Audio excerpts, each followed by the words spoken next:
대북 선제공격 시나리오 2017년이 되풀이되는 것인가? 긴장 속에 검토하는 한국. 미국 의회 승인 없이 트럼프 행정부가 대북 군사행동을 독자적으로 진행할 수 없다는 법안이 제출되었습니다. 이 법안의 주요 핵심 내용은 의회의 승인을 받지 않은 대북 전쟁에서 어떤 예산도 사용할 수 없도록 하는 내용이 골자입니다.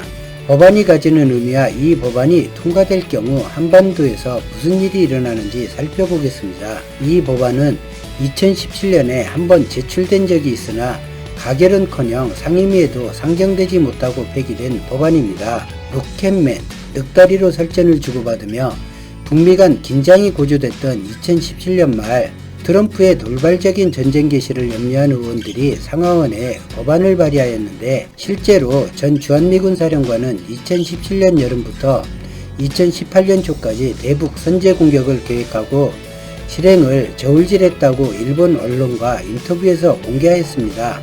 공교롭게도 공석이던 주한미국 대사로 태평양 함대 사령관 출신 해리 해리슨이 취임한 이후 이와 같은 선제 공격 시나리오를 미국, 일본이 준비하였고 같은 시기 일본 부총리는 한반도 전쟁 시 한국인이 일본으로 피난 오면 모두 쏴죽여야 한다는 발언을 하기도 했습니다. 2018년 북한이 평창 올림픽 참여를 알려오면서 화해 분위기가 급물살을 타게 되어 다행히 트럼프와 아베의 위험한 한반도 전쟁 계획은 좌절되었고 한반도 전쟁으로 경제 부흥을 다시 이루려는 일본과 이에 화답한 미국 트럼프 행정부가 맺은 제2의 가스라 테프트 밀약이 성사될 뻔한 한민족에겐 아찔한 시기였고 하늘이 도왔다는 말이 어울리는 그런 시기였습니다. 주권인 전작권을 미국에 넘겨주고 지켜달라 애원한 결과가 제2의 가스라 테프트 밀약으로 돌아와 제2의 민족전쟁을 일으키고 또다시 깡통을 잘 뻔했습니다. 불과 28,000명 정도의 미군이 예비역 포함 300만 병력과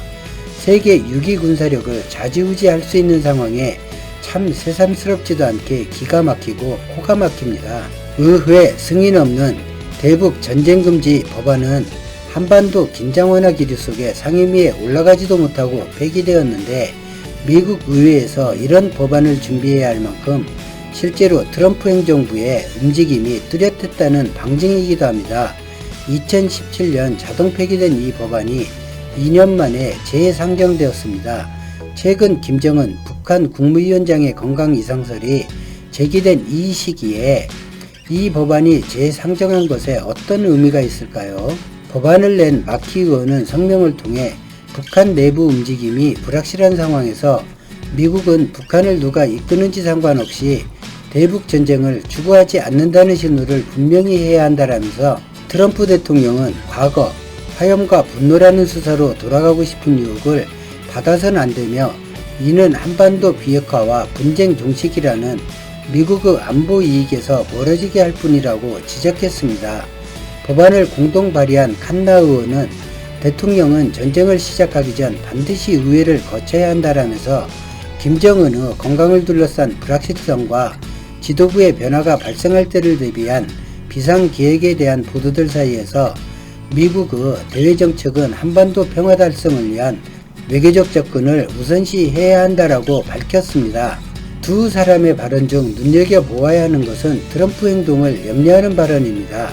재선을 목표로 하는 트럼프에게 전쟁과 적절한 위기가 확실한 재선을 보장해준다 여기게 되면 2017년엔 불발에 그쳤으나 트럼프에게는 한반도 전쟁이 많은 것을 해결해줄 좀 더 절실한 이유일 수 있기 때문입니다. 이 법안이 통과될지는 불투명합니다. 하지만 이 법안이 한국에 던지는 의미는 절대 적지 않습니다.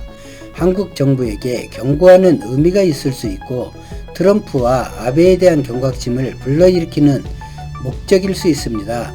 설령 이 법안을 낸 의원들이 그런 목적을 두고 있지 않더라도 한국 정부와 국민은 가벼이 넘겨서는 안 되는 일입니다.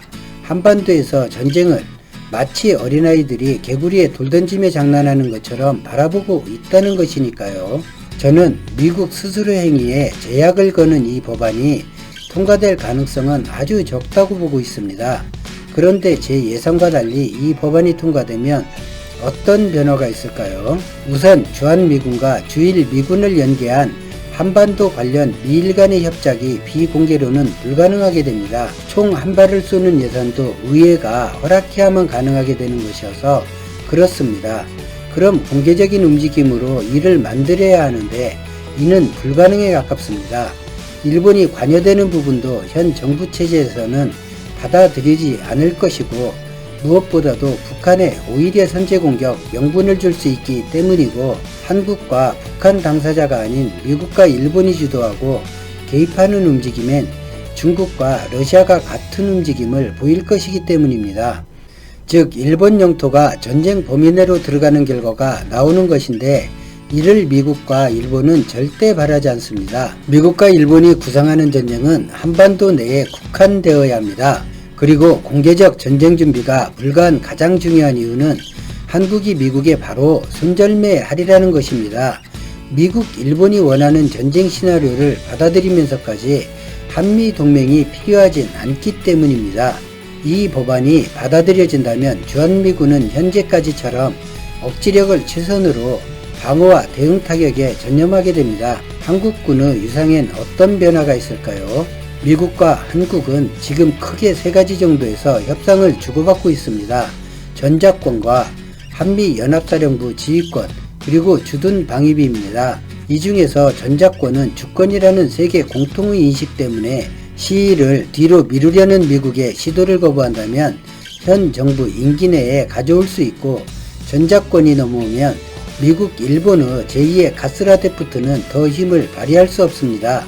장난질 한번 잘못하면 주한미군은 매우 이상한 처지로 하루아침에 전락할 것입니다. 한미연합사 지휘체계 변경은 한미연합군 지휘체계에서 한국군이 사령관을 맡아 작전을 수행하는 것인데 이것도 매우 중요한 일이지만 다행히 전작권과 별개로 협상이 되어 이 문제가 전작권 반환에 영향을 주진 않습니다. 한국이 사령관이 되면 한미연합군의 작전 반경은 온전히 한반도로 국한되고 대중국 작전으로 확대를 원하는 미국과 일본의 계획은 좌절됩니다. 즉 한국군이 일본 편지에 들어 소모품처럼 쓰이는 것과 이에 소모되는 비용을 한국에 부담 지으려는 그 계획이 물거품이 됩니다. 또한 일본이 염원하는 한반도 진출 또한 좌절됩니다. 이 땅을 지키는 주체임에 예나 지금이나 변함없는 국군이지만 지금은 한국을 지키라는 명령을 주한미군 사령관이 내고 있습니다. 더욱 확실한 주인이 되고 주권을 지키는 주도권을 쥐게 되는 바람직한 일이 될 것입니다. 간혹 전작권과 한미연합지휘권을 가볍게 보시는 분들은 이런 주장을 합니다. 유사시 상황은 한국 정부가 허락하지 않으면 안 된다.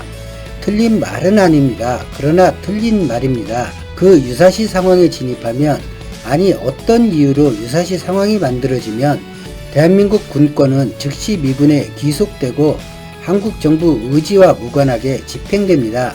미 군정 곡두각시 노릇을 한국 정부가 시작하는 것입니다.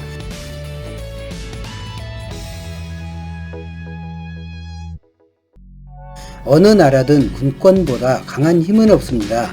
전시 상황에서 권력층을 만들고 세우는 일이 그다지 어렵지도 않습니다. 이유는 만들면 되고 조건은 조작하면 됩니다. 어느 시대나 권력을 최우선 가치로 탐하는 이들이 있고 그렇게 세워진 정부는 국민보다 미국 의견을 더 중요하게 생각한다는 것을 우리는 해방 이후 이미 경험했습니다. 더구나 유사시에 적을 놓아두고 한국군이 주한미군과 생사결을 할 수는 없습니다. 27일 미국 의원 2명의 이름으로 발의된 법안은 통과되기 어렵다고 저는 보고 있지만 통과된다면 북한으로선 사실상 종전선언을 체결한 효과를 느낄 것입니다.